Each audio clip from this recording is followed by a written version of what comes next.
Welcome to Cynthia Deal Live, presented to you by Syndicate Media. And joining me today, again, is Cape Elizabeth Town Council Chairman and candidate for Town Council, Tim Reiniger. Welcome to the program, Tim.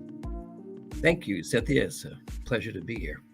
Well, before we begin, and I want to talk to you about the latest planning board attempts to rezone the town center and a couple of the political skirmishes around town, but exciting news about, first time we need to turn off this music, there we go. Michael Hussey is going to join the program this Friday at 2 p.m. So any Cape Elizabeth viewer who's interested in getting to the bottom of what the new school project will mean for Capers athletic fields, tune in this Friday, October 18th, I think. Yes, October 18th at 2 p.m. So, Tim Reiniger, let's talk about, it's like deja vu all over again, the planning board amendments to the town center zone. But first, I'm wondering if you would care to comment on a little piece of information that came my way about some of the latest campaign tactics in Cape Elizabeth. I mean, there's the scuttlebutt about the sign stealing, but also there's been allegations that an opponent of yours in the race for town council, the chair of the Cape Elizabeth School Board, Elizabeth Scifres, has published remarks on the internet essentially accusing the town council, of which, of course, you're a member, of meeting illegally. So can we start the program and can you confirm or deny whether you know anything about this, or is it something that you care to comment on? Well, as you know, campaigns are not for everybody. They're very competitive, rough business. And this was brought to my attention late Sunday night by someone who saw this on social media.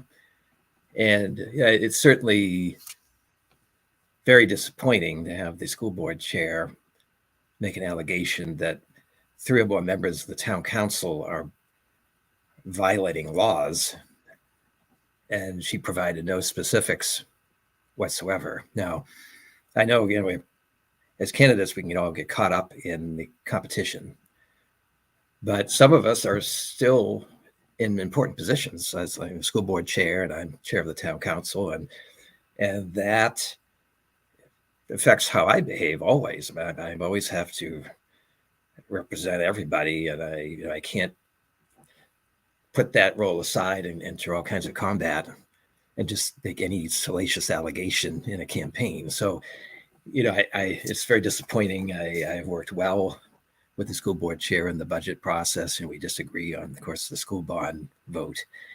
But comments like that are hurtful to my wife and my kids, and it's very disappointing. And I do know that Councillor Thompson reached out to school board chair Scifres and spoke to her, and she has since removed the comment. So that what do you know about the actual text of the comments, to the best of your recollection, as they were originally published, and where were the comments published as far as you know?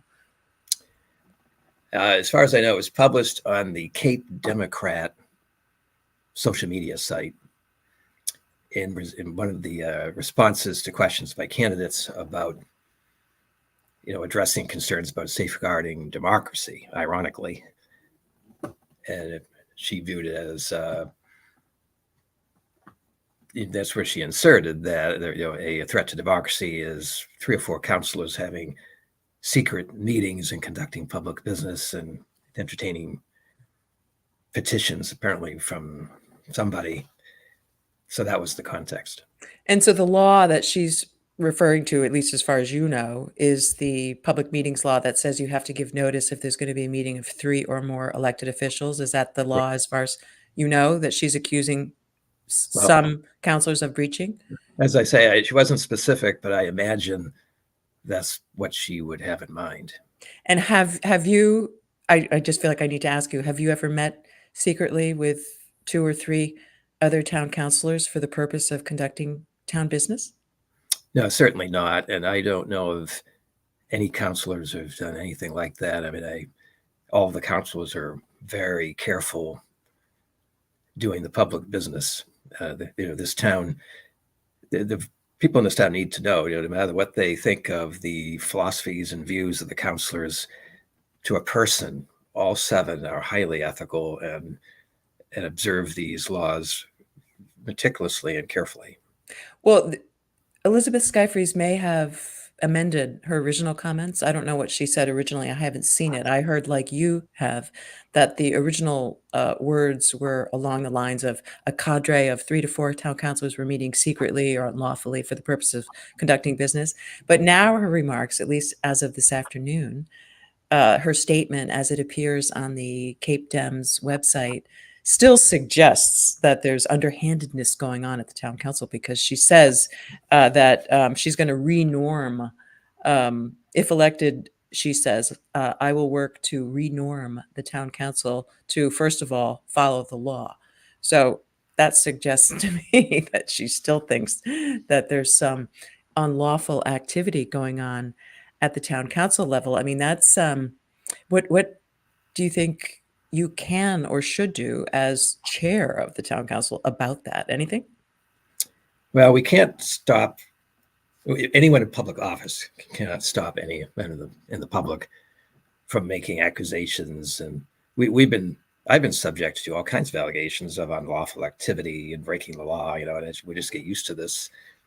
And now, what's ironic is, in our view, the school board has violated some in the major public trust, but especially Chair Scifres in unilaterally ending the school building advisory committee right after their recommendation. And I've talked to a lot of people in the public who are still very upset about this. They felt a violation of public trust when the 2 boards got together, created this citizen committee with the idea of moving forward with the recommendation, which turned out to be this option B.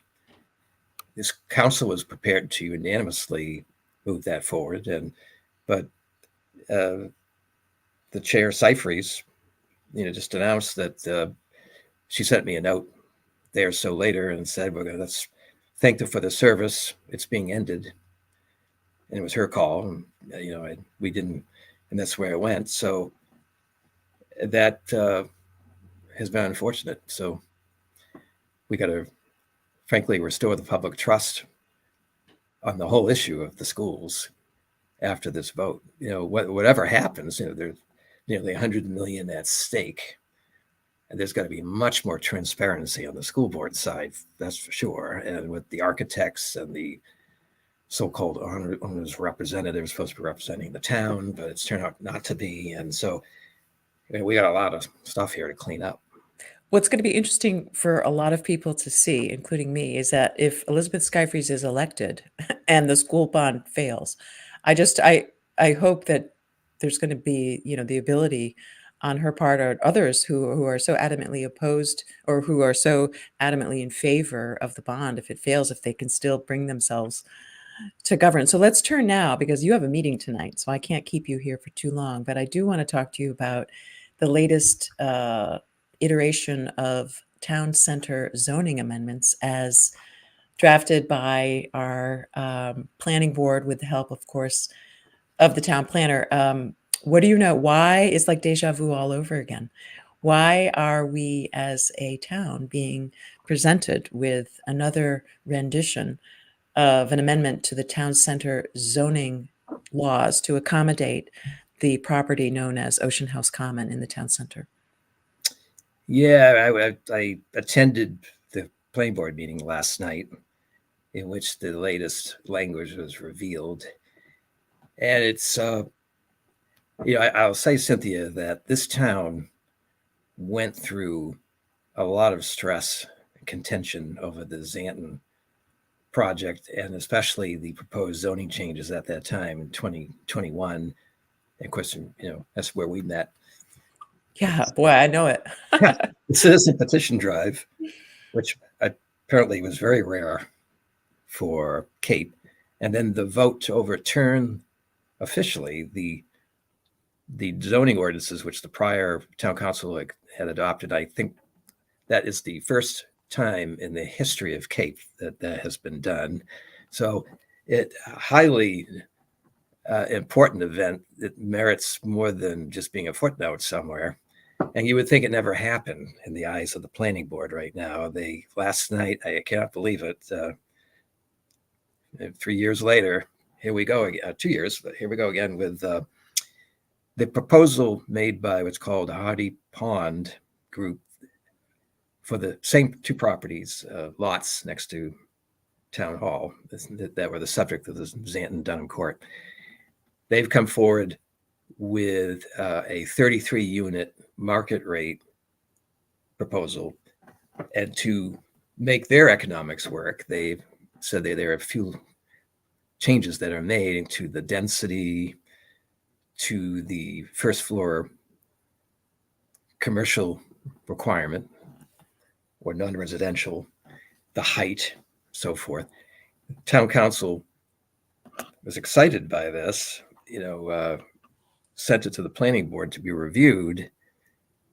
And what's happened here is instead of merely just reviewing the actual proposal, they are now expanding it dramatically beyond what the Hardy Pond folks have requested.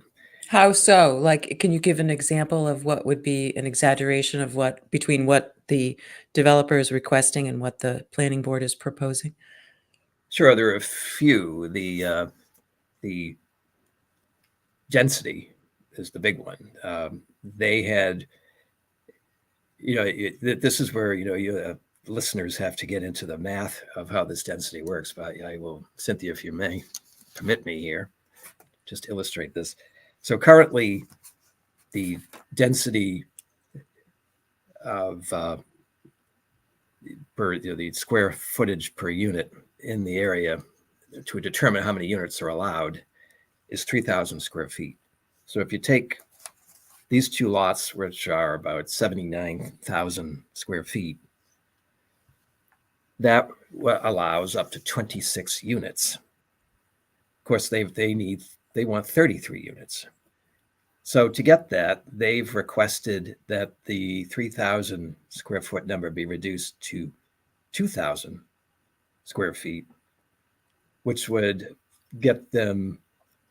actually raise it up to 39 possible units, but they're looking for 34. So technically, they really only need a change to 2,300 square feet. Now, the listeners are probably thinking, this is all, it is definitely like planning board jargon and all that stuff, but I think people need to know the bottom line. So again, 26 units currently are allowed in that area near Town Hall. Yeah, on that lot. So now, but the planning board, about the direction of the planning director, is saying 1,500 square feet, which is, son of a gun, the same number that was in the Xanton. What a coincidence. So that would get you, for market rate, 52 units. And what does, hopefully people who have been following along on this zoning issue know that there was this state law passed, LD 2003, that kicks in certain density things. In this particular instance, do we have to worry that on top of that increased density from 3,000 to 1,500 feet, that there would be a density bonus, or because it's market rate, it would just be, like you said, 49 units or whatever the math is? Yes, we do. So what this means is, with 1,500 and the state law mandated 2.5 times multiplier, that results in an effective density of 600 square feet per unit, which would mean for us, this lot of 79,000 square feet, that would enable authorizing up to 132 units. So this is what the planning board, New York City, without saying it, yes, the goal of the planning board right now, and I don't want to just blame the planner. I mean, she's made it clear this is her vision for Cape Elizabeth, is having large apartment buildings, especially in town center, as well as the prior council As we know, the current council stopped that. Well, of course, the voters as well. So yes, so this density issue is huge. And the discussion last night, the planning board, it was Councilor Thompson asked, how are you doing this? How are you bringing this back after the voters rejected it? And the answer was, well, it's a way to incentivize development in the town center, and it's, apple pie and good things.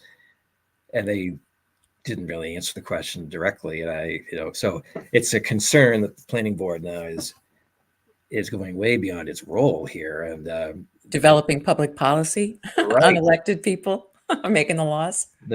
So that's a concern for sure. But we don't need in this town another town center fight over zoning, and that would be coming. I don't know. I'm speculating. Maybe the town planner is looking at a crystal ball election situation here. What may happen with the council, and maybe she's thinking she'll have the votes on the new council coming up to get this through. So she's now reviving this, and then with the planning board sending it to a public hearing in November 19. And so, another point, Cynthia, is I will say we've had the public hearing. That was the election in 2022 on the same numbers.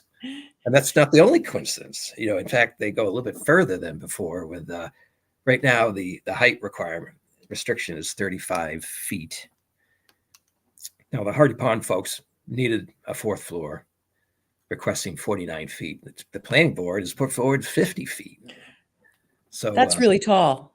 And isn't the concern is not so much with this one project, although that is concerning given the dimensions that it could be under the proposed amendment, but that this amendment would apply to several lots in the town center and unfairly, I think, exclude several property owners in town center who won't get a similar exception. And for instance, I think the proposed amendment says that this new density mechanism scheme will only apply if the property is a certain number of feet away from the road. And that's, sort of arbitrary. There's a handful of lots that would apply to, but why not make it apply to, I don't know. So I'm concerned about it. But so in terms of why this is happening, do you think it's because there's just a belief that we need more apartment buildings, or is it to help this one particular project? And if people want to help this particular project, is there a way, and I know your answer to this is yes with contract zoning, but what do you say to people who are like, well, oh my God, this lot around the town green has been vacant for so long.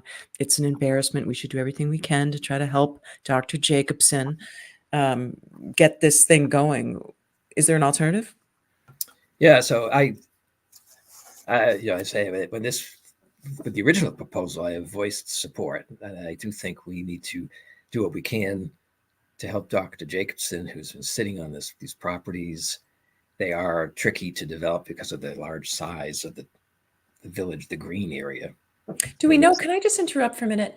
Do you know anything about why the planning board originally approved this Ocean House, Ocean, whatever it is, Village Commons, the commercial subdivision in the town center that includes the town green? I mean, if it's not feasible and nobody can make it work, why was it approved in the first place? And do we have maybe to look at the planning board for some answers about that before we decide to make all these changes? Yeah, it was before my time, so I'm not really sure. Other than, in fairness to them all, it's mentioned in the town center plan of 2014 to create a village, a green meeting space. So I think that the planner and town officials, in good faith, were trying to make that happen, and they did. Now, whether it could have been done a little bit smaller, less area, and why it wasn't to accommodate, anticipate the need for parking, I don't know. I can't answer. Yeah. It's unfortunate. I will note, by the way, that's one big difference between the amendments this time versus 2021 is that there's no, it doesn't get into changing off-street parking requirements. But other than that, they appear to be the same with just a slightly different title. The 2021 they basically, the planner took the same category, more or less, changed the title, called it was affordable housing in a mixed use building. And now it's called, let's see, multifamily housing located 125 feet or more from a public road right of way. So changed the title and the same stuff. A footprint. Oh, that's the other one. The building footprint increased from 5,000 square feet to 12,000 square feet. And son of a gun, that's what's in the Xanton. Well, I'm going to again make the plug that if the town council sees fit to eliminate the requirement to have commercial activity or non-residential on the first floor, that it should not just apply to these gigantic apartment buildings, but also to a lot of property owners like myself in the town center who own a building that already has residential on the first floor. And why not, like, if it already has residential on the first floor and you want to create more housing, why have the requirement that you have to have retail on the first floor? So if there's going to be an exception for setbacks on the road, there should also be an exception if the current building can support a multifamily situation and there's already housing on the first floor, then you don't have to have commercial. That's just my pitch. So what do you think is going to happen with this zoning amendment? What's the path and what should people do to inform themselves and get up to speed with what's going on? Well, that's a great question, Cynthia, because as you know, what typically happens here is the public has no idea what's going on. The planning board is doing its checklist of public hearings, this and that, and, only, 2 people show up who know about it, or maybe there'll be people brought in supporting having apartment buildings in town center. But as I say, in my view, the public comment has happened with the vote, townwide vote, defeating this before, just 2 years ago.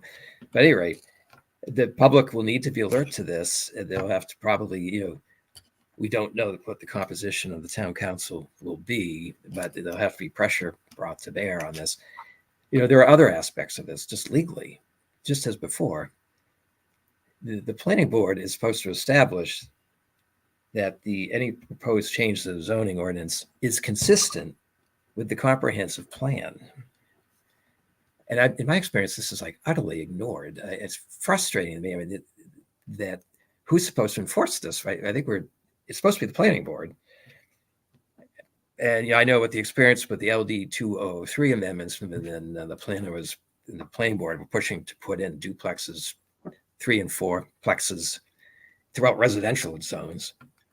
And the current council was able to stop that. One of the arguments was, show us where this is consistent anywhere with the comprehensive plan. And of course, the answer is no. And it should have been stopped just on that basis. So in this case, there's no consistency. I mean, as you know, the comprehensive plan and the town center plans just talk about, let's have mixed use in town center, smaller scale, but, and commercial, have people living there. Nowhere does it say that the plan for town center is to become an apartment district. Yeah. So could the town council just remand this issue to the planning board and said, look, we just told you to do an amendment that would accommodate this proposal, and we've given you an inch and you've taken a yard. Get back and do what we said, or do you have to take what they've given you and vote up or down? Council could remand it for sure, and it also at some point you would have to go through the ordinance committee on the council. So do you think? Go ahead.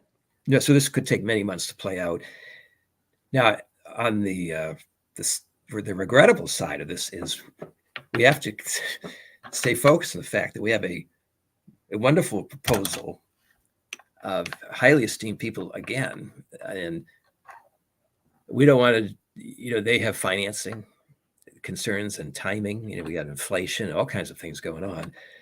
So, we have to be careful not to drag this out unnecessarily politically, go on. And you did remind me, and we can talk a bit more about, there are other options to having, we don't have to have one size fits all town center wide zoning change. We can have conditional zoning, and the town can authorize that approach. We have never done that in Cape, but almost all the surrounding communities do it. In fact, Gorham just used conditional zoning to approve a apartment complex in an area. Do some people refer to conditional zoning as contract zoning?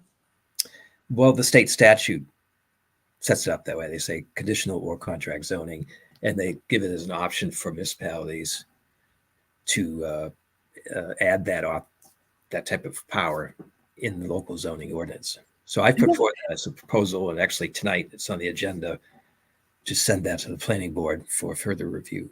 I like that idea because it essentially, I think, makes more transparent what is actually going on. And that is that somebody like Hardy Pond Construction approaches the town with one project for one parcel that needs exceptions to the zoning. That makes a lot of sense for this particular case, but doesn't necessarily make sense to apply throughout the zone, like the proposed amendments that the planning board last night, passed or is passing on.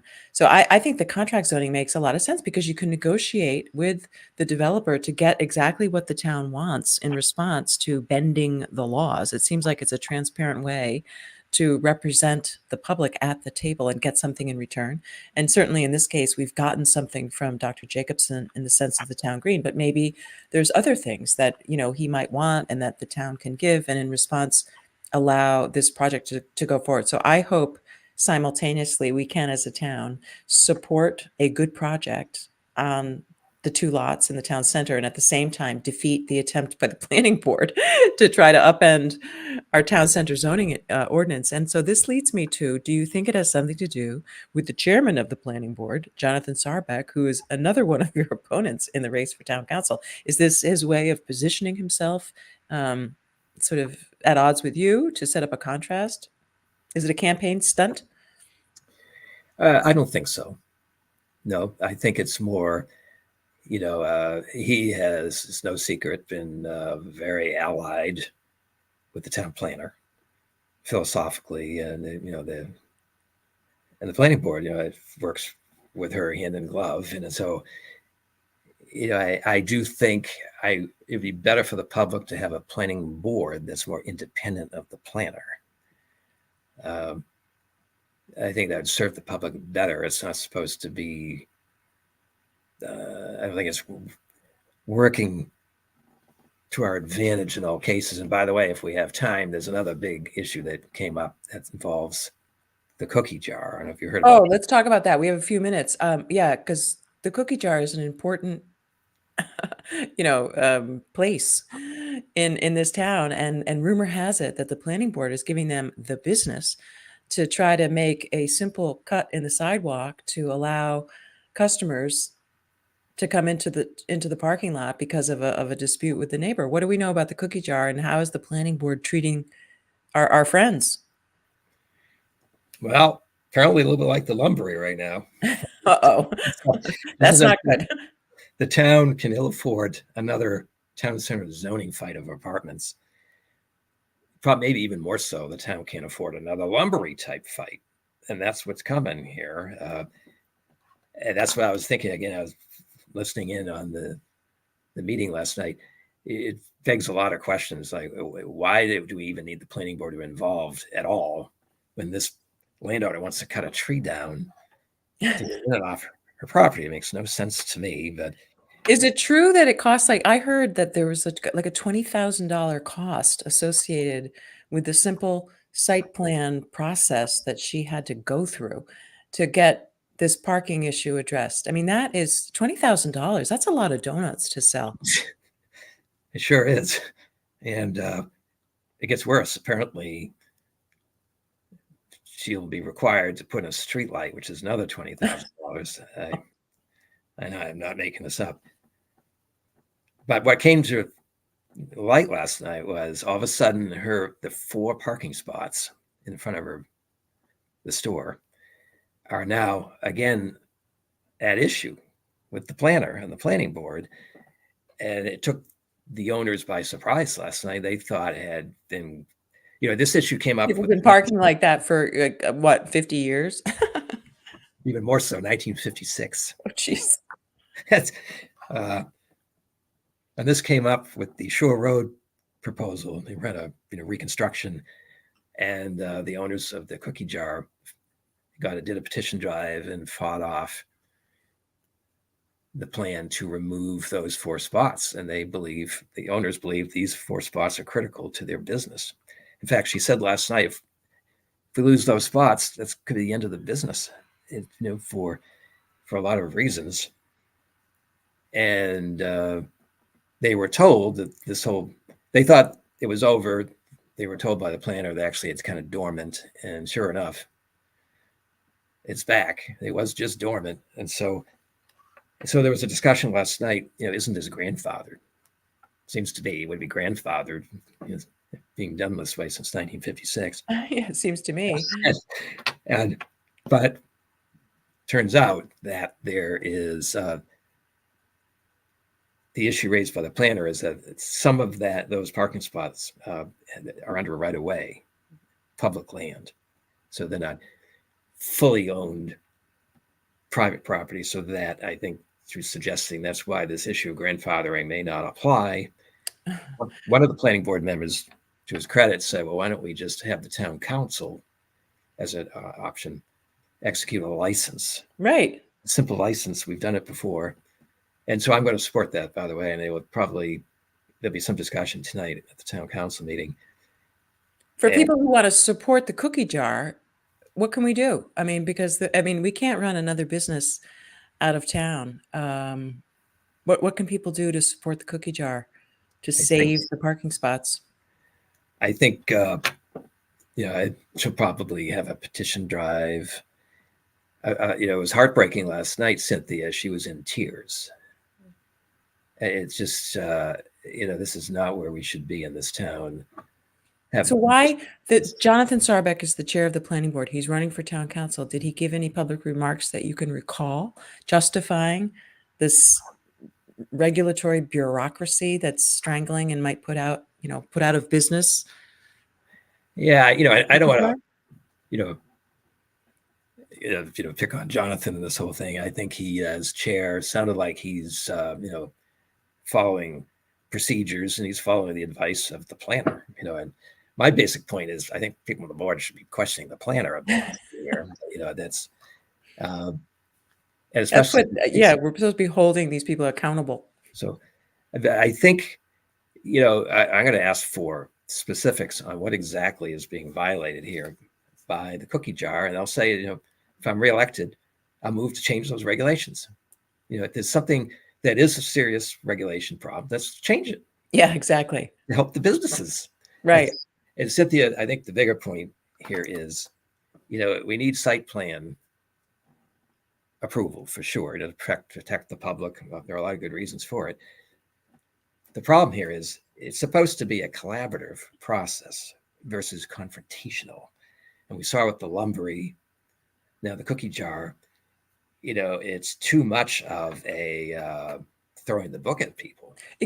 I think what it does, it gives this very secret and powerful authority to the planning board and the planner to somehow bargain and negotiate and extract concessions from property owners that they otherwise are not required to make, like putting in street lamps. There's no requirement that a private business has to install public infrastructure. I can't believe that we actually make businesses do that. That's a very expensive thing. And it's all within this realm of the site plan. So I think it's a big power grab, and it's created this universe of power that there's not a lot of sunlight. And as Michael Friedland said, there's really no place to go.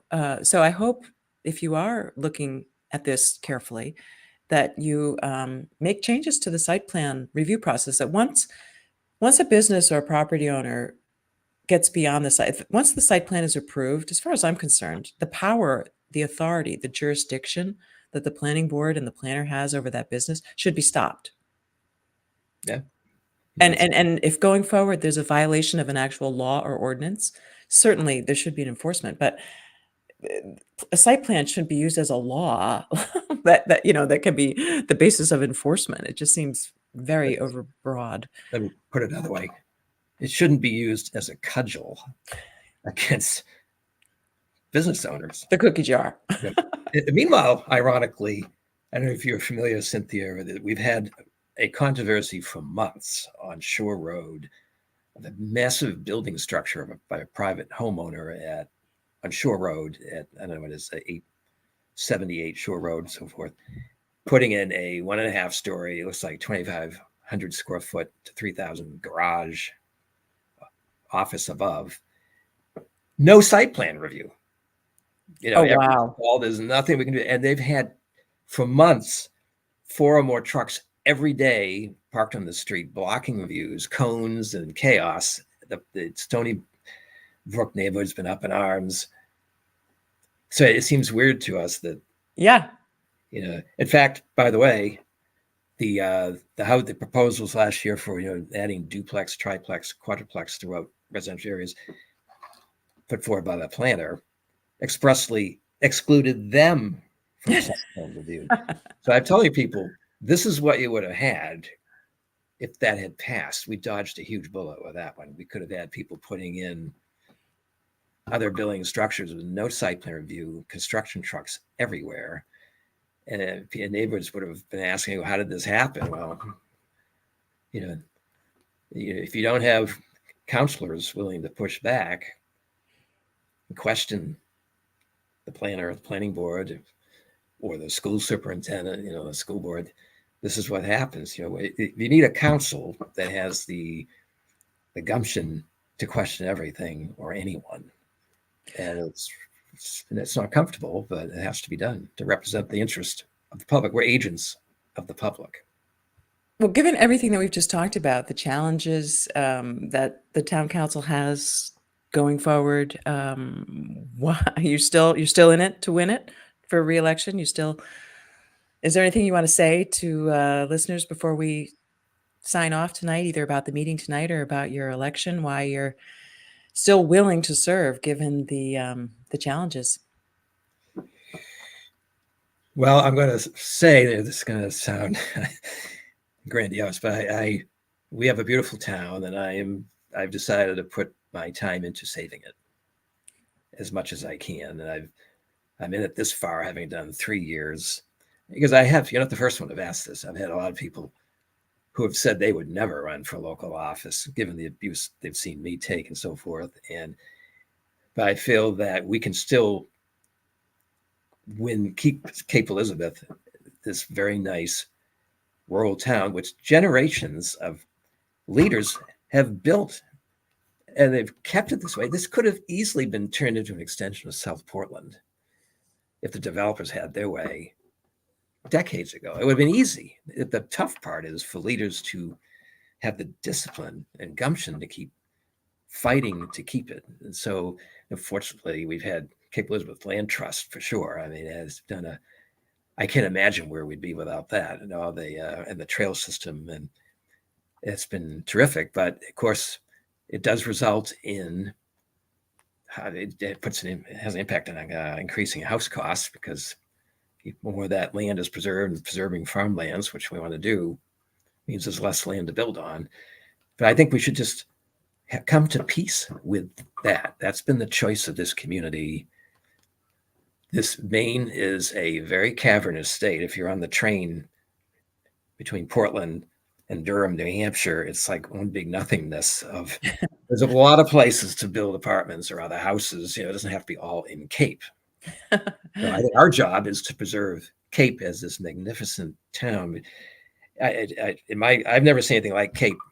I don't think there is anything like Cape between Boston and Nova Scotia. I mean, it's just and being right next to Portland, major cities, is incredible. So that's why I'm doing it. I've had some people say, we're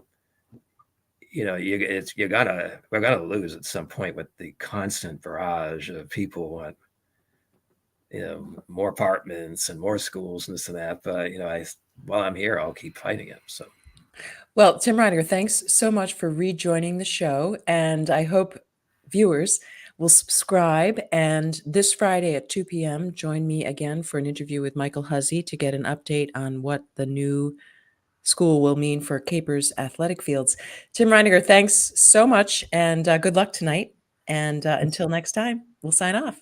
Thank you, Cynthia. I appreciate your time. Take care. Good night. Good night.